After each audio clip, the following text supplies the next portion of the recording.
Call करें। अध्ययन बताता है कि धूम्रपान छोड़ने के 20 मिनट बाद आपका रक्तचाप सामान्य हो जाता है। कुछ ही दिनों में आपके शरीर में निकोटीन की मात्रा कम हो जाती है और 12 महीनों में हृदय रोग का खतरा भी आधा रह जाता है। लेकिन अभी धूम्रपान की वजह से आप दिल के दौरे के बेहद करीब हैं। बीड़ी सिगरेट का हर कष्ट जानलेवा है। तंबाकू आज ही छोड़ें।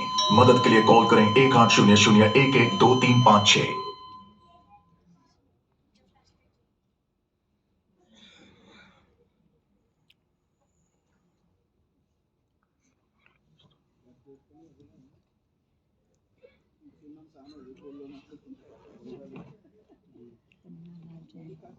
राधेश्याम जी, रामनिवास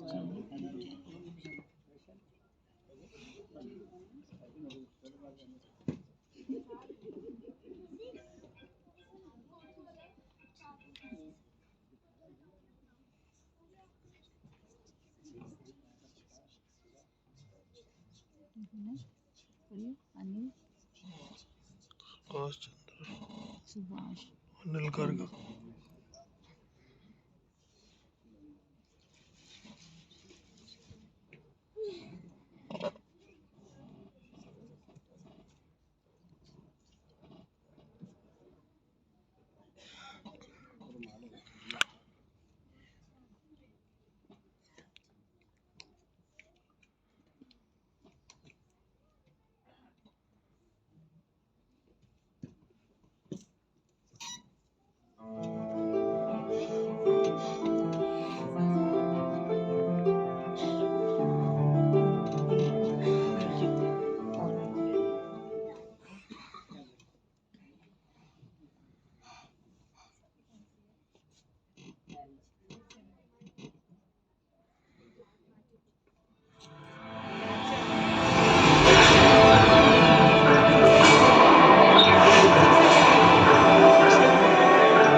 जयमुनी जवाड़ जयमुनी महाराज बच्चे ना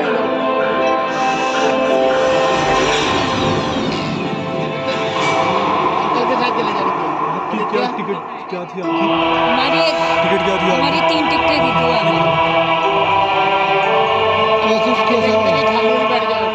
आचार्य प्रवर श्री आनंद ऋषि जी महाराज ने कहा था, सुष्ठु दर्शनम यस्य दर्शनम, अर्थात जिनके दर्शन मंगलकारी हों, ऐसे हमारे श्री सुदर्शन जी नहीं ये हैं। और ये वाली हो गई। गुरुदेव को हमारा बेटा आया नहीं वो, उपस्थित जन समूह हमारा बेटा आया नहीं उनकी सादर जय जिने बंधुओं, गुरुदेव श्री सुदर्शन लाल जी महाराज को सिर्फ स्थानक वासी समाज ही नहीं बल्कि सर्व समाज के गुरु के रूप में भी जाने तो कोई अतिशयोक्ति नहीं होगी। उनकी शरण में जो भी आ गया वो प्राणी मात्र गुरुदेव का ही होकर रह गया, जो कभी अपनी इच्छाओं के गुलाम नहीं बने, जिन्होंने शुद्ध संयम पाला, वो सनातन परिवार से निकलकर जैन समाज के शीर्ष स्थान पर पहुंच गए। बचपन में उन्होंने ना जाने कितने दुख दर्द झेले। बचपन में ही मां को खो दिया।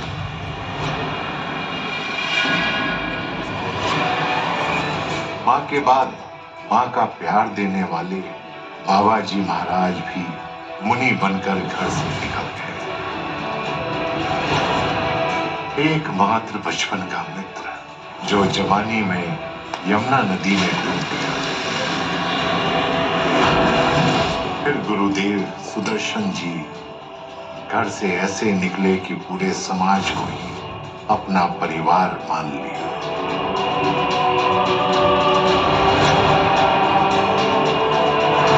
धरती के सभी प्राणी उनका परिवार बन गए। उनका एक एक उपदेश जिनवाणी की सेवा लगता है। वो ज्ञानमयी चक्षु थे, विनम्र थे, विनयी थे, गुरुदेव श्री सुदर्शन लाल जी महाराज का यश संपूर्ण जगत में सुदर्शन चक्र की भांति फैला। उन्हें हम वर्तमान के वर्धमान कहें तो कोई अतिशयोक्ति नहीं होगी। तो आओ नमन करें ऐसी पुण्य आत्मा को, सिर्फ हमारे ही नहीं बल्कि जगत गुरु थे।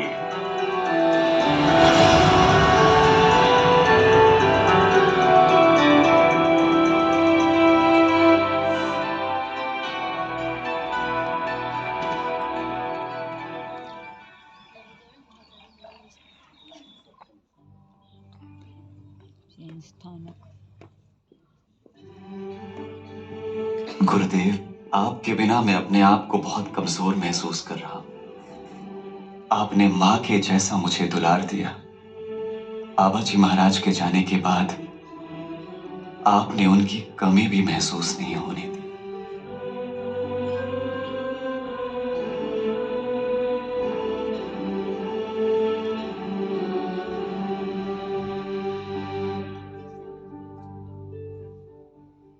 सुदर्शन जी, हाँ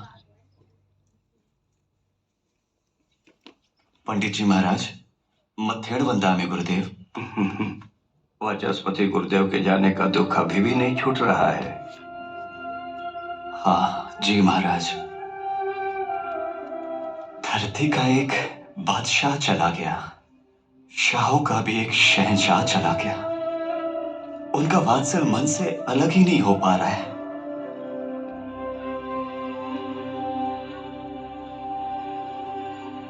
आज्ञा फरमाए महाराज। चातुर्मास निकट है, उसी से संबंधित कुछ चर्चा करनी थी। महाराज, आप 9 संतों में कुछ जालंधर चातुर्मास करें और कुछ को कपूरथला में चातुर्मास की आज्ञा दे दें। मेरी तो इच्छा है कि सभी 9 संतों का चतुर्मास संयुक्त हो और अमृतसर में ही हो। महाराज, आपकी इच्छा मेरे लिए शिरोधर है। आप सभी 9 संतों का चातुर्मास अमृतसर में करने की घोषणा कर दीजिए।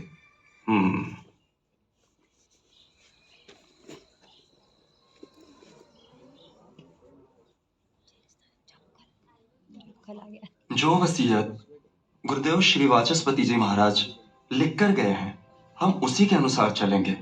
हम आपको ही बड़ा मानेंगे।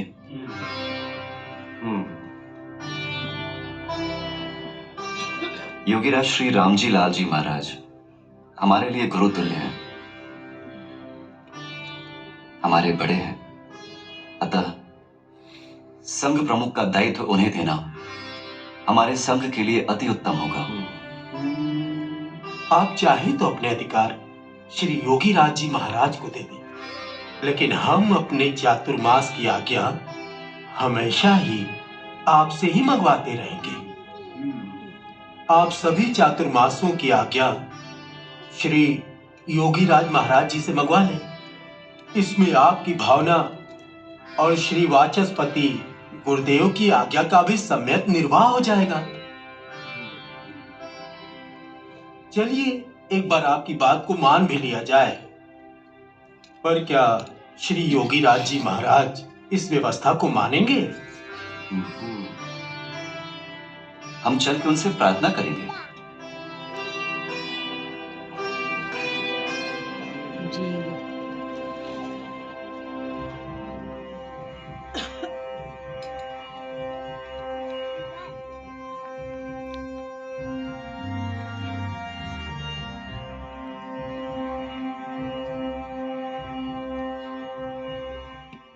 नहीं नहीं, मैं तो श्री वाचस्पति जी महाराज के लिखित पत्र के अनुसार ही चलूंगा। सुदर्शन मुनि जी, मैं तो आपको ही अपना संघ प्रमुख मानूंगा। गुरुदेव, आप बात की गंभीरता को समझने का प्रयास कीजिए। मैं तो एक छोटा सा मुनि हूं।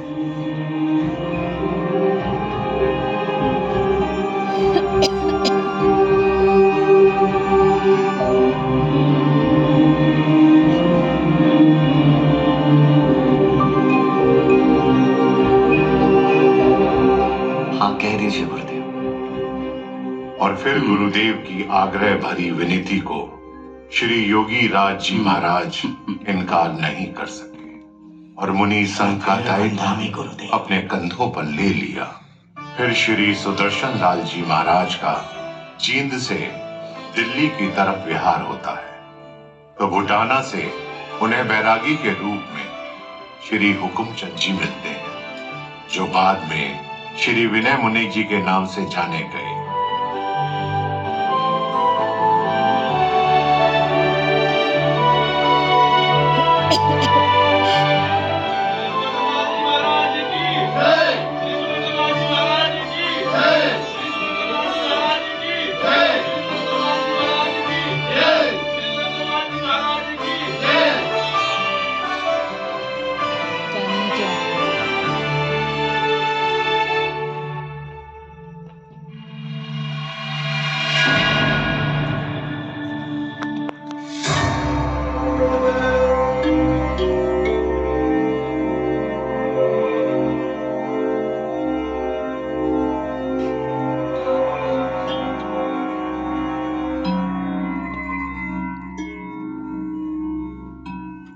मत्थेण वंदामि गुरुदेव।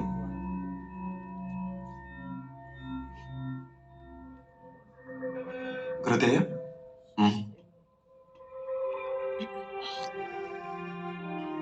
कोई विशेष बात? बड़े चिंतित नजर आ रहे हैं। नहीं नहीं, ऐसी बात नहीं है। बस मुझे ऐसा प्रतीत हो रहा है कि जैसे देश किसी बड़े नेता से वंचित होने वाला है।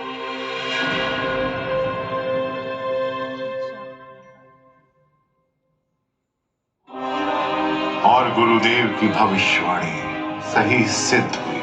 27 मई 1964 को देश के प्रथम प्रधानमंत्री श्री जवाहरलाल नेहरू का निधन हो गया। पूरे देश में शोक लहर दौड़ गई।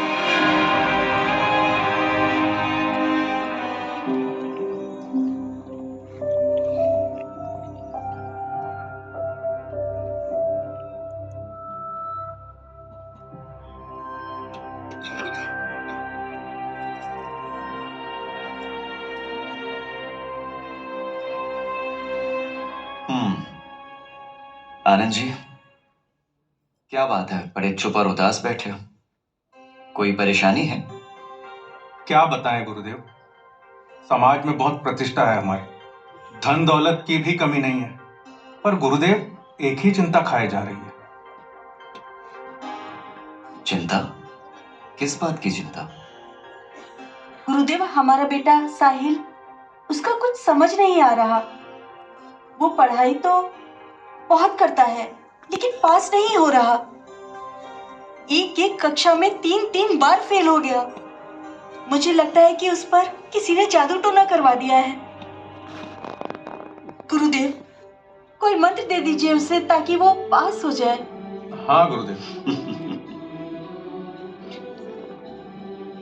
अगर ऐसा कोई मंत्र होता तो वो मंत्र मैं देश के सभी बच्चों को रटवा देता, ताकि देश के किसी भी बच्चे को पढ़ाई में इतनी मेहनत करने की जरूरत ही ना पड़े।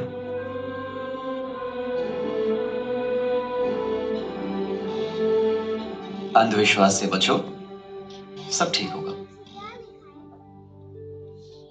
मत्थेण वंदामि गुरुदेव। दया पालो।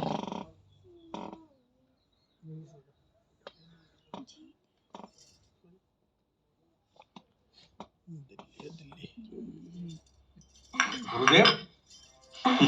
मत्थेण वंदामि गुरुदेव। मत्थेण वंदामि गुरुदेव। पधारो गुरुदेव। हमें तो पता ही नहीं चला कि गोचरी का समय हो गया। नहीं नहीं, मैं गोचरी के लिए नहीं आया हूं। बहन ने बताया था ना कि तुम्हारे बेटे पर किसी ने जादू टोना करवा दिया है, तो मैं उसका जादू टोना उतारने आया हूं। कहाँ है आपका बेटा? वो अपने कमरे में है। चलो। गुरुदेव, मैं उसे यहीं बुला लेती हूँ। क्यों? वो अपने कमरे में किसी को जाने नहीं देता है। क्या वो अलग रहता है? नहीं गुरुदेव, वो हमारे साथ ही रहता है, बस वो कमरे में किसी को आने नहीं देता है। हम जाएंगे, चलो। पधारिए गुरुदेव। पास कैसे होगा? पास कैसे होगा?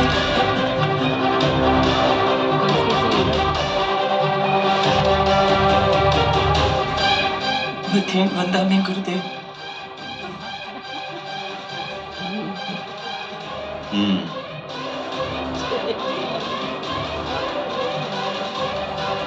तो ये जादू टोना हुआ है आपके बेटे पर। बेटा साहिल, ये क्या है ये सब?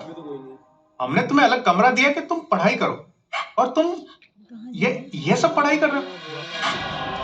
सही समय पर ध्यान न देने का यही नतीजा होता है। बच्चों को ऐसी अकेलापन दोगे तो ऐसी ही नग्नता और अश्लीलता पढ़ेगा भी, देखेगा भी, सीखेगा भी और करेगा भी। इसमें सिर्फ बच्चों का ही क्या दोष?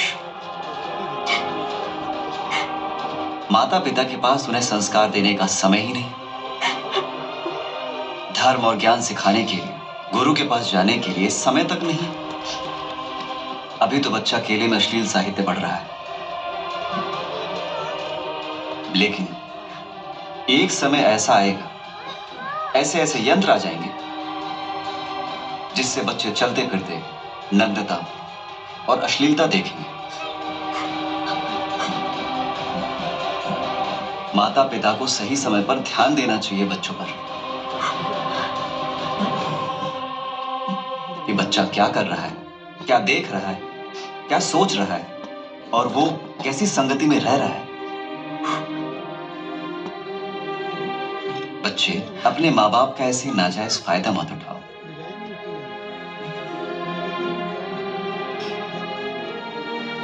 उन्होंने तुम्हारे लिए सारी सुख सुविधाएं दी, सब कुछ दिया। क्या यह है उसका नतीजा? गुरुदेव, माफ कर देना गुरुदेव। आज के बाद ऐसी गलती नहीं होगी गुरुदेव, मुझे माफ कर दीजिए। अगर माफी मांगनी है तो अपने माता पिता से मांगो, जिनका तुमने विश्वास तोड़ा है। गुरुदेव, मुझे माफ कर दीजिए गुरुदेव। गुरुदेव, गुरुदेव, गुरुदेव, गुरुदेव माफ कर दो। गुरुदेव, पापा मुझे माफ कर दो। माँ, पापा, पापा, पापा मुझे माफ कर दो पापा।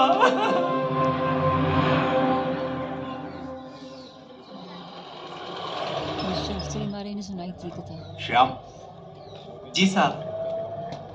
चांदनी चौक स्थानक होकर लेना, और स्थानक आ जाए तो रोक देना। जी साहब।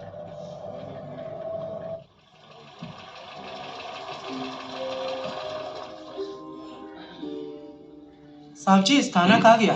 अच्छा, तो ऊपर जाओ और गुरुदेव को बोलो कि दर्शन देने के लिए नीचे आ जाए। साहब। क्या बोला मैंने? जाओ।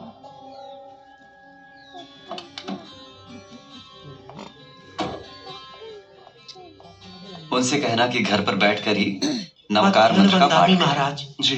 दया पालो। गुरुदेव, सेठ जी आपको नीचे बुला रहे हैं, आपके दर्शन हेतु। सेठ जी? कौन सेठ जी? सेठ धर्मचंद जी। तुम्हारे सेठ जी की तबीयत खराब है या पैर में चोट है? नहीं गुरुदेव, वो पूर्ण रूप से स्वस्थ है, बस थोड़ा जल्दी में है। तुम्हारे सेठ जी का नाम धर्मचंद है तो धर्म का तो पता होगा। खैर, उन्हें मेरा आशीर्वाद। ठीक है? जी गुरुदेव। मध्याह्न वंदामी गुरुदेव। दया पालो। महाराज, ये वही धर्मचंद है जिसका राजेंद्र नगर चौराहे पर छोटा सा घर हुआ करता था, और स्थानक में गुरुदेवों के दर्शन के लिए लाइन में सबसे पहले खड़ा रहता था। लेकिन सुना है जब से इसके पास पैसा आया है तब से इसने गलत रास्ता पकड़ लिया है। हर संडे को क्लब में अब रईसों के साथ पार्टी करता है और सिगरेट, शराब, नाच गाने और जुआ खेलना तो इसके लिए आम बात हो गई है। और घमंड, घमंड का तो कुछ पूछिए मत महाराज।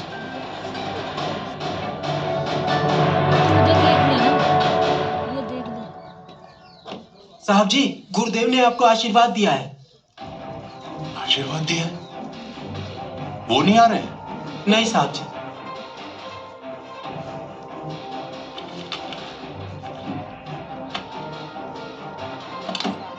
अब तो जाना पड़ेगा।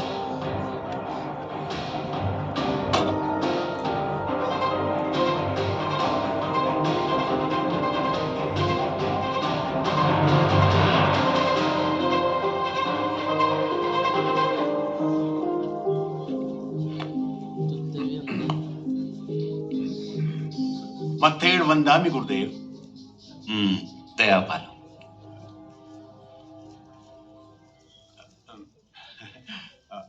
महाराज, थोड़ा जल्दी में था, इसलिए आपके दर्शन के लिए आपको नीचे बुलाया, ताकि आपके दर्शन भी हो जाए और आप मेरी नई गाड़ी भी देख लें और उस पर भी थोड़ी आपकी कृपा हो जाए।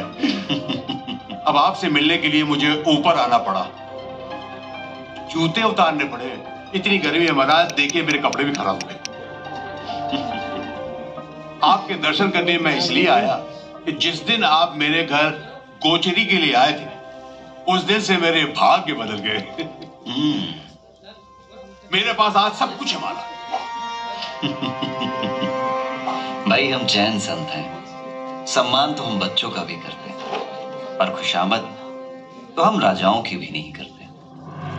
और धर्मचंद जी, जो तुम दूसरी बात गोचरी की कर रहे हो ना, तो संत घर घर गोचरी के लिए इसलिए जाते हैं कि दूसरे के घर में अगर बुरे साए की परछाई भी हो तो ना रहे।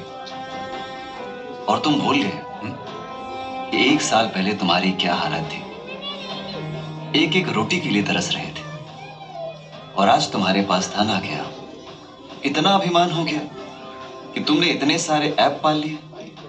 अरे गुरुदेव, आपके आशीर्वाद से, आपकी कृपा से तो रईस बना हूं।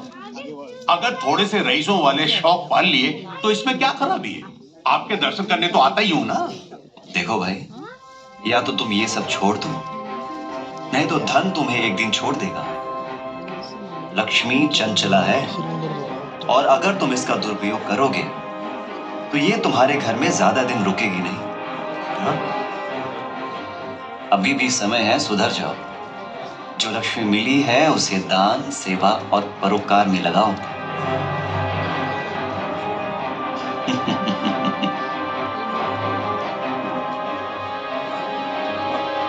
महाराज, महाराज, मुझे माफ कर दो, मुझे माफ कर दो गुरुदेव, मुझे माफ कर दो। मैं कैसे भूल गया कि गुरुओं के सामने अहंकार नहीं चलता। मुझे माफ कर दो गुरुदेव, मुझे माफ कर दो गुरुदेव, मुझे माफ कर दो। दया पालो। और गुरुदेव का विहार निरंतर जारी था और जगह जगह जाकर अपने भक्तों को प्रवचन सुनाते रहे।